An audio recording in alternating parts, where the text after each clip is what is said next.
Hello, I'm Frederic Padilla from the Focused Ultrasound Foundation, and I'm going to share with you our data on radiosensitization using focused ultrasound-induced mild hyperthermia in a subcutaneous model of glioma.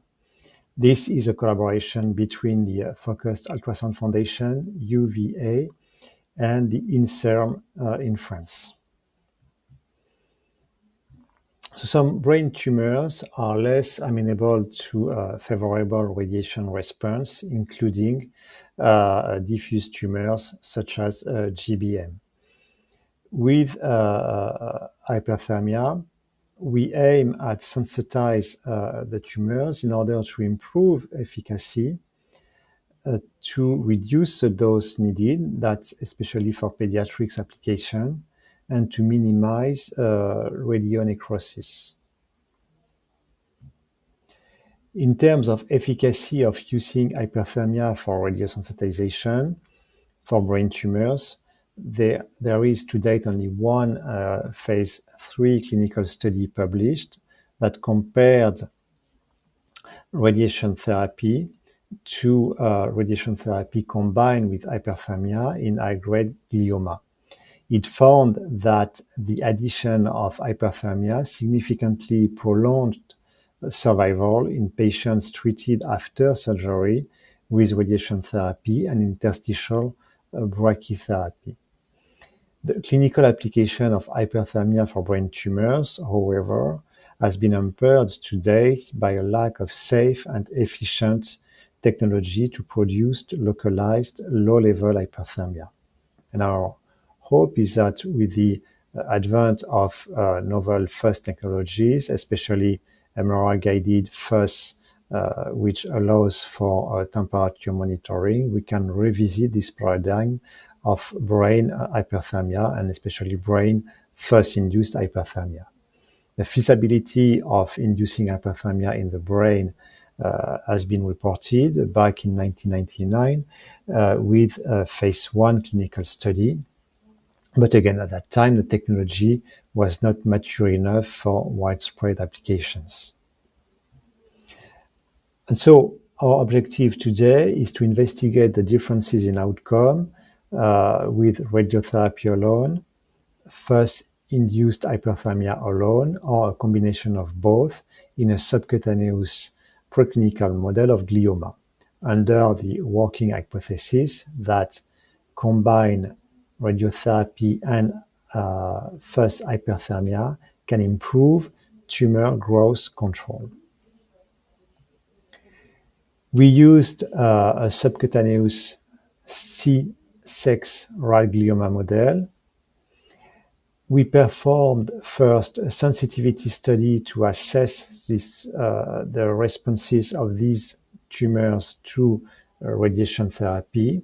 We used a small animal radiator with a signal fraction of 2 or 5 gray. And finally, we performed our radiosensitization study comparing untreated control animals, animals treated with radiation therapy alone, FUS-induced hyperthermia alone, or combination of both. For the FUS hyperthermia, we first ran numerical simulations to estimate the required peak pressure in CW using a single element focused transducer, 350 kilohertz center frequency. And we found that 1 megapascal would be the optimal. For the treatment, we applied first in order to rise the temperature of the tumors to 43 degrees Celsius for 20 minutes. And we used a hypodermic thermocouple and a PID controller to, in real time, monitor and regulate the temperature. And finally, for some of the treated animals, we harvested the tumors 24 hours post-treatment to assess DNA damage. So these are the results of the sensitivity study. On the left, the tumors volumes on the treatment day. No differences between the groups were observed. And on the right are the tumor volumes 1 week post-treatment. Because we were looking for a suboptimal dose of radiation to study the possible impact of hyperthermia in a combined treatment, we selected the radiation dose of 2 gray in green here for the rest of the studies. 5 gray was found to be too aggressive. These are the data of the radiosensitization study. Again, on the left are the treatment volumes on treatment day. So 5-day post-inoculation, where the tumors are typically 5-6 millimeter in diameter. On treatment day, again, we verified that there were no differences between the groups. And on the right are the treatment volumes 1 week post-treatment. In blue for the control untreated animals, pink FUS hyperthermia alone, green radiation alone, 2 gray, and in purple the combination.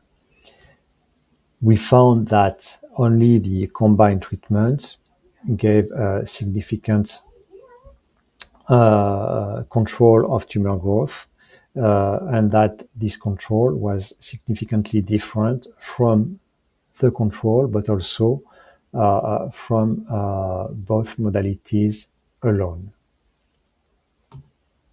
And finally, these are representative images of immunohistochemistry of the tumors 24 hours post-treatment.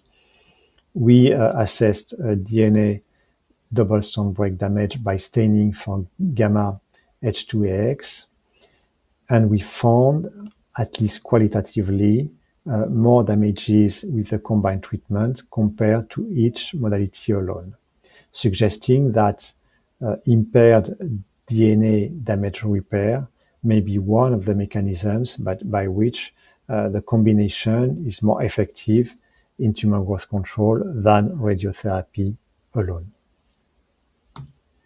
In conclusion discussions, let's address first the limitations of the study. The model used, again, was subcutaneous. This C-sex model is widely used as a glioma model, but it offers only a limited time window available to monitor tumor growth before spontaneous regression in this subcutaneous setting. So further study will assess the effectiveness of the combination in an intracranial setting. Treatment sequence. In our study, we applied hyperthermia, and as soon as possible, so within a time frame of maximum 20 minutes, we applied the radiation. In vitro, this sequence of heat then radiation provided the longer available time period for the combination to be effective. And this is why we started with this one. Of course, in an intracranial setting, that would have to be also reevaluated. And finally, we assessed the tumor response histologically at a single time point, 24 hours post-treatment, and that would have to be reevaluated to see if there are variation over time. So to conclude, our data suggest that mild hyperthermia may radiosensitize glioma tumor to radiation, and that this combination treatment confers tumor growth control when a subablative radiation dose is used.